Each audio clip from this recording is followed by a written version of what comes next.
अस्सलामुअलैकुम। आप देख रहे हैं गोरखधंधा अबरार कुरैशी। आपसे मुखातिब हूँ साहिब। आखिरकार नोटिफिकेशन की खबर तो जाली चली, लेकिन समरी बेचती गई वज़ीर आज़म साहब की जानिब से, और वार्निंग इस नौयत की है कि आसिम मुनीर साहब का जो सब्र है उसका इम्तहान ना लिया जाए। आज शाम 5 बजे का वक्त दिया गया था।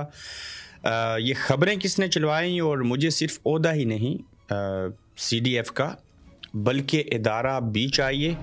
2 तारड़ की अहम प्रेस कॉन्फ्रेंस की सुनवाई किया है, और उधर अमेरिका में क्या हो रहा है, जबकि यहाँ पे हम आपको ख़बर देंगे कि साबिक रिटायर्ड मेजर आदिल राजा और जो मावन ख़ुसूसी रहे इमरान खान साहब के जो शहजादा अकबर साहब हैं, उनको बरतानिया से पाकिस्तान डिपोर्ट करने की असूल के लिए वज़ीर दाखिला मोहसिन नकवी साहब जो हैं उन्होंने बाज़ाब्ता ऑफिशियल्स जो हैं बरतानिया के उनके साथ मीटिंग की है। आगे बढ़ने से पहले जो यूट्यूब चैनल है उसको सब्सक्राइब कीजिएगा, और मैं मुख्तसर सी बात कर लूँ। जो बरतानिया से मेजर आदिल राजा और जो शहजादा अकबर हैं उनको डिपोर्ट करने के हवाले से सिचुएशन क्या है, मैं एक लंबे अरसे से यहाँ पर रह रहा हूँ।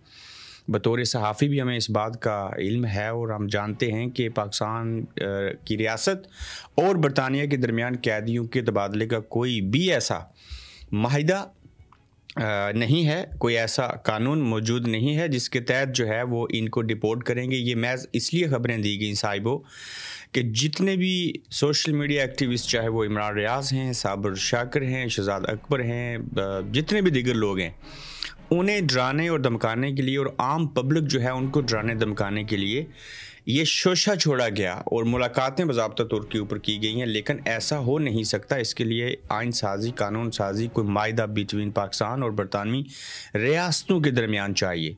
तो अगर ऐसा होना होता तो अल्ताफ़ हुसैन को कब से ये पाकिस्तान ले जाते।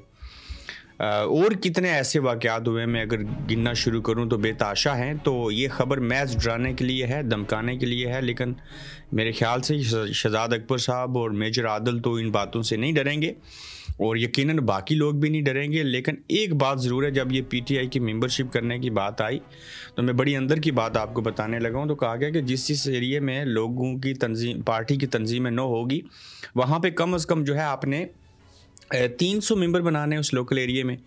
लेकिन वहाँ पे 100 मेंबर बना चुके लोग अपनी ID जो है वो ऑनलाइन मेंबरशिप करके और डिटेल्स नहीं देना चाह रहे। बाज़ लोग डरते हैं, उन्हें अपनी जो है वो सिक्योरिटी अजीज़ है कंपेयर टू किसी भी पॉलिटिकल पार्टी को पैसे देने या उसको सपोर्ट करने से।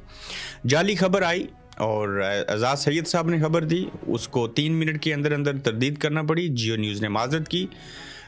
तेज़ी का काम, जल्दी का काम वैसे भी शैतान का होता है। और बहरहाल उसके बाद ये हुआ कि जहां जियो को तरदीद करना पड़ी, एजाज सैयद साहब की खबर जाली निकली। अज़ां बाद नोटिफिकेशन बाज़ाब्ता तौर के ऊपर तो अब तक ना हो सका, लेकिन वज़ीर आज़म ने फील्ड मार्शल आसिम मुनीर की बतौर CDF chief of army staff और चीफ ऑफ डिफेंस फोर्सेस तैनाती की समरी मंजूरी के बाद ऐवान सदर भिजवा दी है सदर पाकिस्तान आसिफ अली जरदारी साहब को। Asim Munir chief of army staff के साथ साथ चीफ ऑफ डिफेंस फोर्सेस भी होंगे, और तैनाती 5 साल के लिए होगी। ये चूहे बिल्ली का खेल था, या जो भी चीज़ें थी ये तो हो गई, लेकिन इनको सिर्फ ये ओहदा नहीं चाहिए, बल्कि ये चीफ ऑफ आर्मी स्टाफ भी रहेंगे, वाइस चीफ की बात भी नहीं की जाएगी, और फील्ड मार्शल भी रहेंगे। 5 साल के लिए होंगे। ये बहुत बड़ी खबर है आज की, और जब ये दस्तखत हो जाएंगे तो उसके बाद बाज़ाब्ता तौर के ऊपर नोटिफिकेशन जारी किया जाएगा। ये तो पहले भी पता था कि इनको इस्तिस्ना मिल गया, तो उसके बाद भी अगर कोई किसी से पूछे ना कि आपको क्या हुआ, तो वो कहेंगे सानू की। अब जो आर्मी चीफ भी ये रहेंगे और फील्ड मार्शल भी ये रहेंगे, एक पेज पे ये आ जाएंगे, कोई तजाद नहीं होगा, चीज़ें नहीं होंगी। तो उसके बाद PTI कहाँ खड़ी होगी? आज पाबंदी का भी ऐलान कर दिया, मैं प्रेस कॉन्फ्रेंस के ऊपर भी आता हूँ, कोई भी नहीं मिलेगा।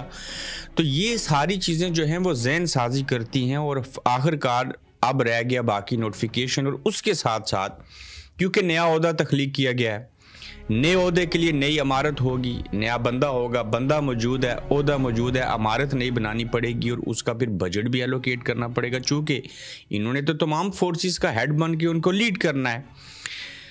अब क्या बाकियों को तकलीफ होगी जिनको चीफ ऑफ आर्मी स्टाफ नहीं बनाया गया, जो 5 साल आगे इन ओहदों पे नहीं आ सकेंगे, कितनों का हक मारा गया, ये तो हम बाद में देखेंगे। लेकिन ये ज़रूर है कि इस ओहदे को मिलने के बाद कुछ ना कुछ तो ज़रूर होगा। अब देखिए, जैसे एक पोजीशन है डीजीसी, जो पॉलिटिकल विंग किसी दौर में बना दिया गया था आर्मी के अंदर, जो कि गलत है और तमाम सियासी जमातें समझती हैं इसको नहीं होना चाहिए, जो कि तोड़ फोड़ करता है ये डीजीसी, जिसके ऊपर राशिद नसीर या फैसल नसीर सब बैठे हुए हैं।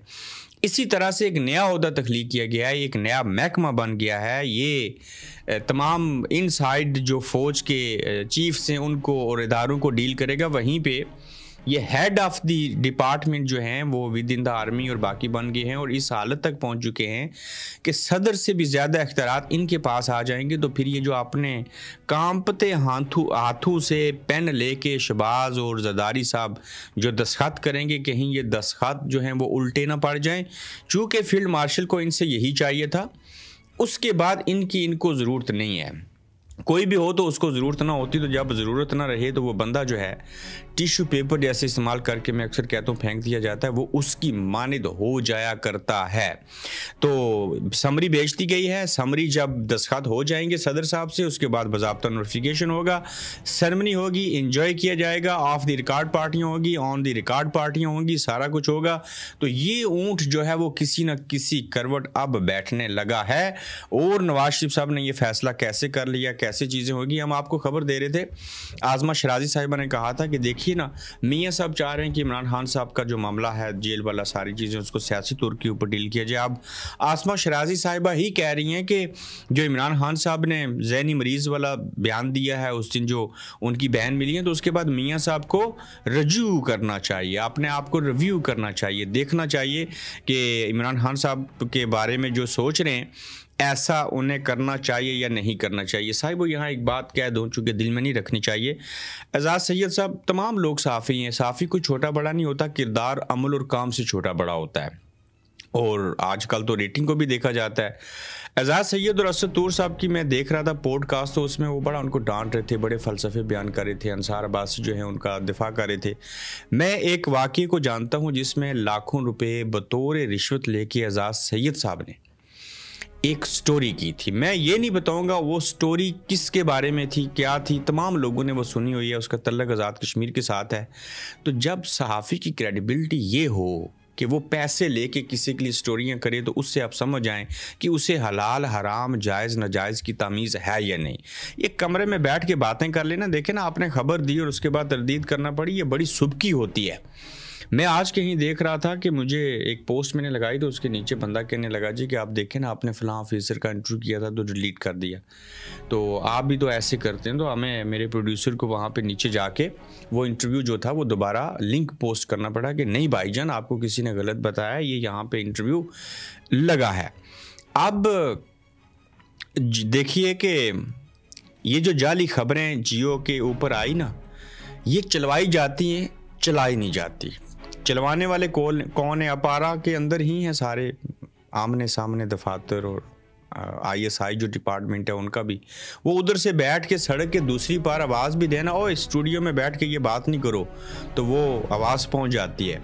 तो लिहाजा ये खबरें दी जाती हैं कि इसको चला दो। ऐसे ही होता है जैसे आज़ाद कश्मीर में पिछले अरसे में एक वज़ीर आज़म की तैनाती होनी थी, तैनाती मीन्स कि उनको लगाना था और पीपल्स पार्टी की तरफ से था, तो एक साहब ने उनके हक में, साहब ने खुद भी और ताकतवर इदारों के अंदर से भी उनके चाहने वालों ने, चूँकि डील हो रही थी, खबरें चलवा दी, फ़लाँ बंदा वज़ीर आज़म के लिए नामज़द हो गया, फ़लाँ चीज़ हो गई, सड़कें साफ़ हो गई, बकरे ज़बा हो गए, मिठाई तकसीम हो गई, माले ने ले लिए गए, सारा कुछ हो गया।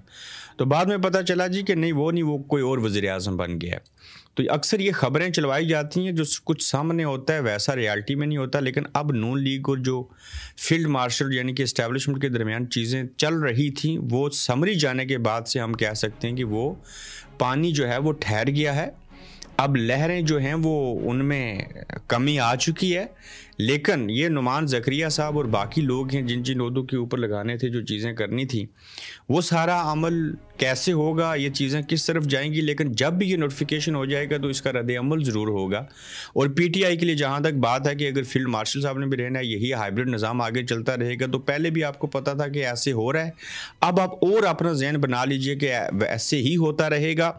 हाल उसका क्या है कि आज आज़म नज़ीर तारड़ और बाकी लोगों ने कह दिया जी कि देखिए, इस सारी बातों में याद रखिएगा नोटिफिकेशन अब तक नहीं हुआ, अभी तक समरी गई है और ये भी खबर है। उन्होंने कहा जी कि पाबंदी लगाते हैं इस बात के ऊपर कि कोई बहन, कोई वकील, कोई शख्स, कोई सोहेल अफरीदी कभी भी नहीं मिलेगा। किससे? इमरान खान साहब से। क्यों जी? वो सियासी बात कर देते हैं। एक साफ़ी ने सवाल पूछा अता तारड़ से, जो कि 2 तारड़ की एक बड़ी अहम प्रेस कॉन्फ्रेंस थी, तो वो कहते हैं कि देखिए ना, वो बयान देते हैं सियासी और फलां चीज़ें करते हैं, मुझे इस कानून को देखना पड़ेगा कि अगर कोई शख्स जो है वो किसी पॉलिटिकल पार्टी का सरबराह रहा है या उसको लोग मानते हैं और जानते हैं, भले कन्विक्शन हुई है, वो किस हद तक बात कर सकता है और पाकिस्तान का कानून क्या है, दुनिया का कानून क्या है। नेल्सन मंडेला भी तो जेल से बैठ के किताबें लिख सकते हैं, लोग नावल लिख सकते हैं, सारी चीज़ें कर सकते हैं, कैदी के भी बड़े हकूक़ और फ़राइज़ होते हैं। तो उसमें कहते हैं जी कि उन्हें ये बातें नहीं कहनी चाहिए थी, सियासी बयान नहीं देना चाहिए था। अब ये कह रहे हैं जी कि उन्होंने फील्ड मार्शल को ज़हनी मरीज़ कहा है और साथ में कहा जी कि फील्ड मार्शल के ख़िलाफ़ बयानिया बनाना है, और बाकी उन्होंने नहीं कहा कि जहन को मसला है या मुझे टॉर्चर किया गया। अब हामिद मीर के शो में ये बात की जा रही थी, तो वहाँ उन्होंने पूछा कि क्या आप वहीं पर साथ खड़े थे और आपने क्या कान लगाया था। साफ़ी ने जो सवाल पूछा आज़म नज़ीर तारड़ और अता तारड़ से कि क्या एक बहन जब भाई से मिले, ये भी कानून कहता है, जो कि आप वज़ीर कानून और वज़ीर इत्तलात बैठे हैं, हमारी मालूमात में इजाफा कीजिए कि भाई बहन को ये नहीं बता सकता मुझे जेल में बीमार हुआ हूँ, मुझे ज़हनी अज़ियत दी गई है। तो इसके ऊपर आएँ बाएँ शाएँ होने लगी और कहा गया जी कि सोहेल अफरीदी को भी नहीं मिलने देंगे, ऐसी की तैसी, ऐसा है तो फिर ऐसा ही है। और हाँ, सोहेल अफरीदी को अप्रिशिएट करते हैं, वो NFC की मीटिंग जो थी उसमें आए हैं, आगे और मीटिंग्स होंगी उसके अंदर वो आएँ, फलां चीज़ें करें। वो चाहते हैं ये और कुछ भी ना करें, मीटिंग्स में हमारे साथ बैठें, फ़ोटो बनाएं, बर्फ़ पिघले, फलां चीज़ें हों।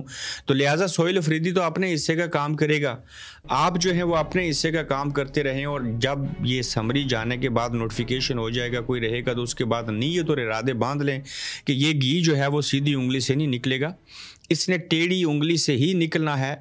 और ये काम कर गई बात कि आसम मुनीर के सब्र का मज़ीद इम्तहान ना लिया जाए, ये बात जो थी वो बयान की थी जो अंसार अब्बासी साहब हैं उन्होंने, कि जाली नोटिफिकेशन की खबरें फैलाकर फील्ड मार्शल सैयद आसम मुनीर के सब्र का इम्तिहान लिया जा रहा है। अंसार अब्बासी, इम्तिहान मत लें, फील्ड मार्शल साहब आपको नहीं छोड़ेंगे। अब नून लीग और जो फील्ड मार्शल साहब के दरमियान प्रॉब्लम थी, चूँकि वो कन्फर्म हो गया, लाहौर गए थे, वहाँ पे बिल्कुल खाने शाने बनाए गए थे, वहाँ बैठ के चीज़ें तय हुई हैं।